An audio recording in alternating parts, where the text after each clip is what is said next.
Hi everyone.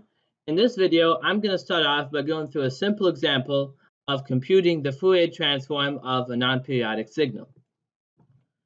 So consider the rectangular pulse signal x of t equals 1 for absolute value of t is less than t1 and 0 for absolute value of t is strictly greater than t1. To compute the Fourier transform, we'll use the formula x of j omega equals the integral from minus infinity to plus infinity of x of t e to the power minus j omega t dt. So in this case, x of j omega equals the integral from minus t1 to plus t1 of x of t, which is 1 times e to the minus j omega t dt. And this equals e to the power minus j omega t1 minus e to the power j omega t1, and this whole thing over minus j omega. Now we can simplify this. If we move the minus sign to the numerator and then multiply by 2 on the numerator and 2 on the denominator, we have 2 times e to the power j omega t1 minus e to the power minus j omega t1 over 2j times omega. Now this expression here, e to the power j omega t1 minus e to the minus j omega t1 over 2j, is sine of omega t1. So our Fourier transform x of j omega evaluates to 2 times sine of omega t1 over omega. And if you recall the scaled Fourier series coefficients t times Cn of the periodic pulse train, we had t times Cn equals 2 sine of n omega naught t1 over n omega naught. And if you compare this expression for t times Cn with the Fourier transform x of j omega, these Fourier series coefficients t times Cn are exactly the samples of x of j omega applied at omega equals n omega naught. So this Tcn is simply x of j n omega naught. So if you replace omega by n omega naught, you get the scaled Fourier series coefficients t times Cn. And this makes sense because in the last video, we defined the Fourier transform x of j omega as the envelope function of the scaled Fourier series coefficients t times Cn. All right, now let's look briefly at criterion for convergence of the Fourier transform. So consider the Fourier transform x of j omega evaluated using the formula x of j omega equals the integral from minus infinity to plus infinity of x of t e to the power minus j omega t dt, and then let x hat of t denote the signal obtained by using x of j omega. So x hat of t equals 1 over 2 pi times the integral from minus infinity to infinity of x of j omega e to the j omega t d omega. We want to see when x hat of t is a valid representation of the original signal x of t. Well, so certainly if x of t has finite energy, which means that the integral from minus infinity to plus infinity of the magnitude of x of t squared dt is less than infinity, then we're guaranteed that this integral for x of j omega converges. And if E of t denotes the error between x hat of t and x of t, then the integral from minus infinity to plus infinity of magnitude of E of t squared dt equals 0. So in other words, if x of t has finite energy, then we're guaranteed that there's no energy in the error between x hat of t and our original signal x of t. Now, similar to the case of periodic signals being expressed by a Fourier series representation, if x of t has finite energy, then yes, even though there's no energy in the difference between x hat of t and x of t and its Fourier representation x hat of t still can vary significantly at individual values of t, just that there's no energy in these differences. Also, just like periodic signals, there's an alternative set of conditions that are sufficient to ensure that x hat of t is equal to x of t for any t except at a discontinuity, where at the discontinuities it equals the average value on either side of the discontinuity. These conditions, again referred to as the Dirichlet conditions, require that all three of these subconditions are satisfied. So condition 1 is that x of t is absolutely integrable, which means that the integral from minus infinity to infinity of the magnitude of x of t dt is less than infinity. The second condition is that x of t has a finite number of maxima and minima within any finite interval. And condition 3 is that x of t has a finite number of discontinuities within any finite interval, and also each of these discontinuities has to be finite. And so this is another way of saying that x of t is piecewise continuous. And based on the Dirichlet conditions, any absolutely integrable signal that is continuous or has a finite number of discontinuities has a Fourier transform. Now, although the two sets of conditions that we've just discussed are sufficient to guarantee that a signal has a Fourier transform, we will see that periodic signals, which are neither absolutely integrable nor have finite energy over an infinite interval, can be considered to have Fourier transforms if impulse functions are allowed in the Fourier transform. And being able to have Fourier transform of these kinds of periodic signals will turn out to be quite important. So let's consider a signal x of t with Fourier transform x to g omega that is a single impulse of area 2 pi at omega equals omega naught. So x to g omega equals 2 pi times delta of omega minus omega naught. Now we can use the inverse Fourier transform relation to find the time domain expression for x of t corresponding to this particular Fourier transform. If we do that, x of t equals 1 over 2 pi times the integral from minus infinity to infinity of 2 pi delta of omega minus omega naught times e to the power j omega t d omega. The 2 pi's will cancel out, and by the shifting property, this evaluates to e to the j omega t applied at omega equals omega naught. So x of t is simply e to the j omega naught t. And so if I put these results together, we see that x of t equals e to the j omega naught t corresponds to a Fourier transform of x to j omega equals 2 pi times delta of omega minus omega naught.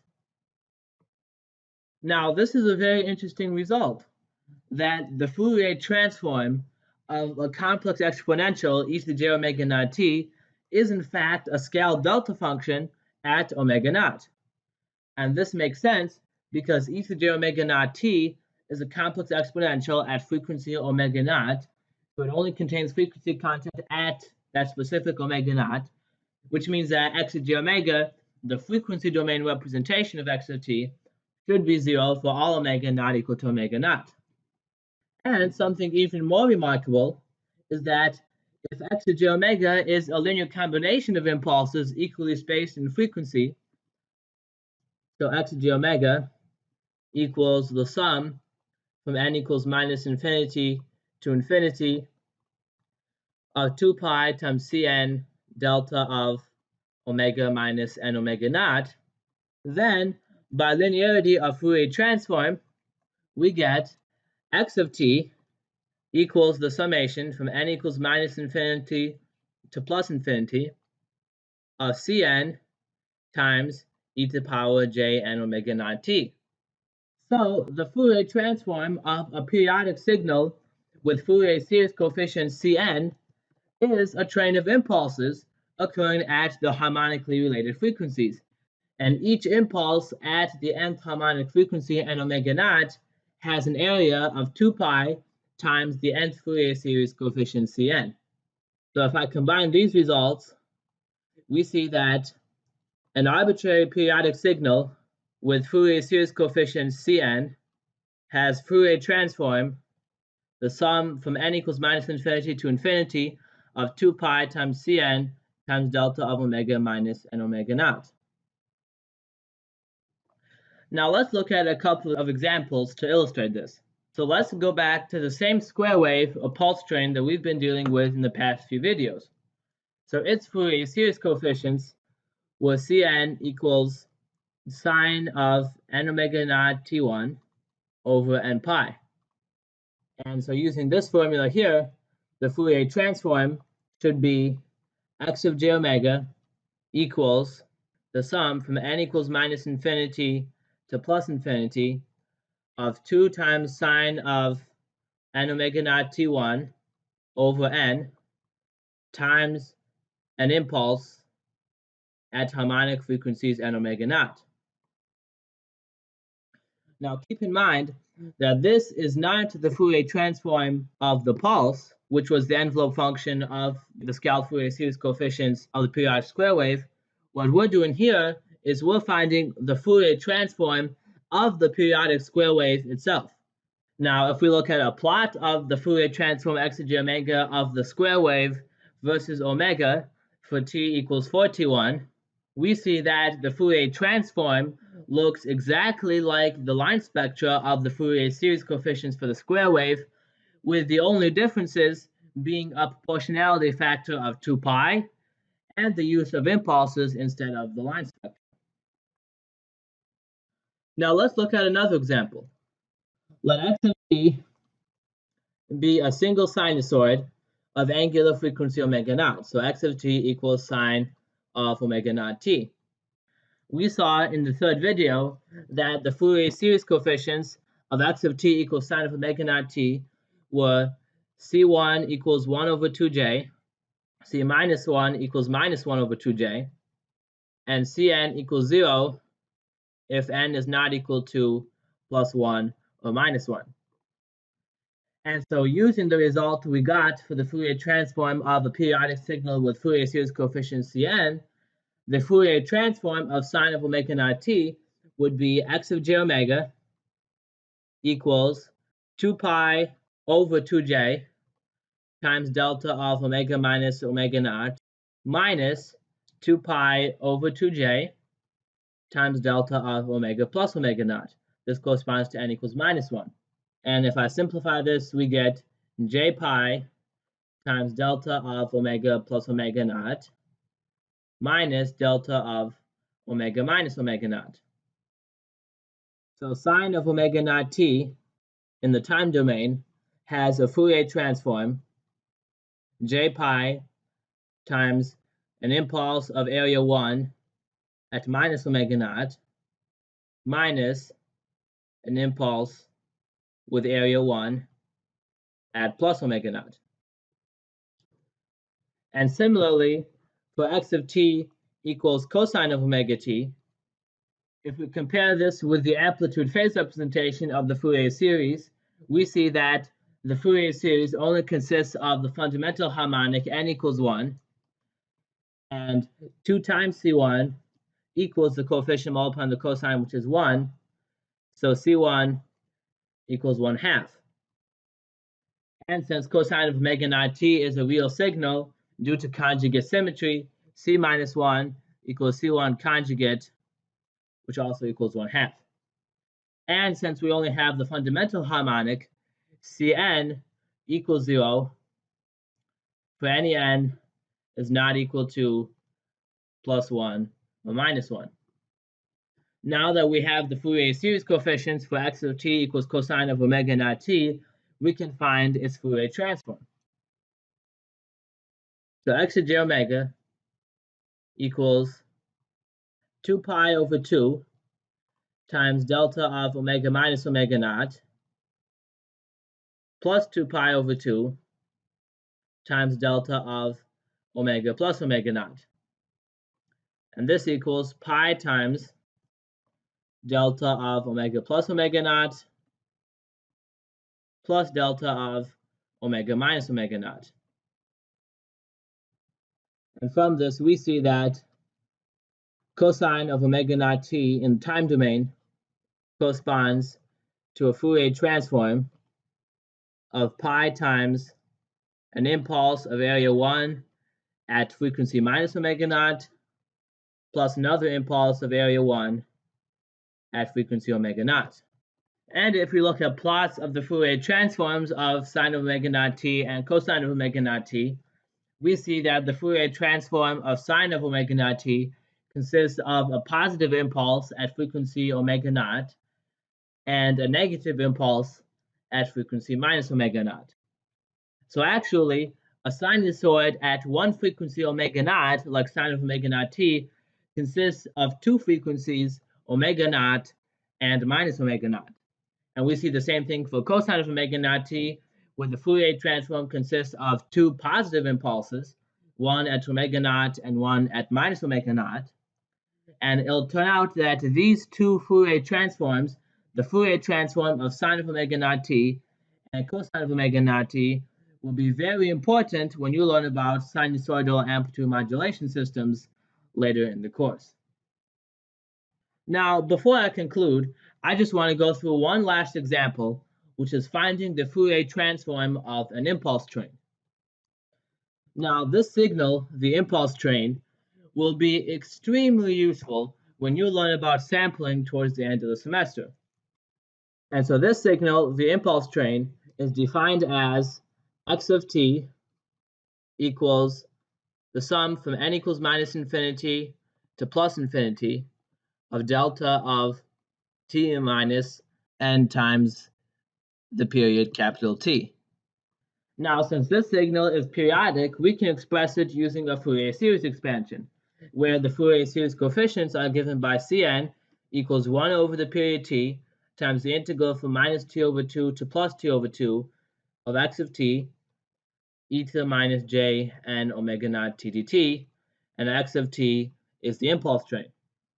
Now, between minus t over 2 and t over 2, x of t equals delta of t. So Cn equals 1 over t times the integral from minus t over 2 to plus t over 2 of delta of t e to the power minus j n omega naught t dt, which by the shifting property equals e to the minus j n omega naught t evaluated at t equals 0, which is 1. So Cn equals 1 times 1 over t, or Cn equals 1 over t. This means that every Fourier coefficient of the periodic impulse train has the exact same value of 1 over the period t, regardless of the value of the harmonic n. And so using this result, we can compute the Fourier transform of the delta train using the formula we derived for the Fourier transform of a periodic signal with Fourier coefficient Cn. So x of j omega, which is the Fourier transform of the impulse train, equals the sum from n equals minus infinity to plus infinity of 2 pi over the period t, 2 pi times Cn, which is 1 over t, times delta of omega minus n omega naught. Then we can take the constant out. This equals 2 pi over t times the sum from n equals minus infinity to plus infinity of delta of omega minus 2 pi over t times n. And this tells us that the Fourier transform of a periodic impulse train in the time domain with period t is another periodic impulse train in the frequency domain. But instead of having period t, its period is 2 pi over t. And as you can see in this plot, here's the periodic impulse train in the time domain, and its Fourier transform is another periodic impulse train in the frequency domain, just with a different period and a proportionality factor. All right, so this concludes the series of videos on Fourier series and Fourier transform.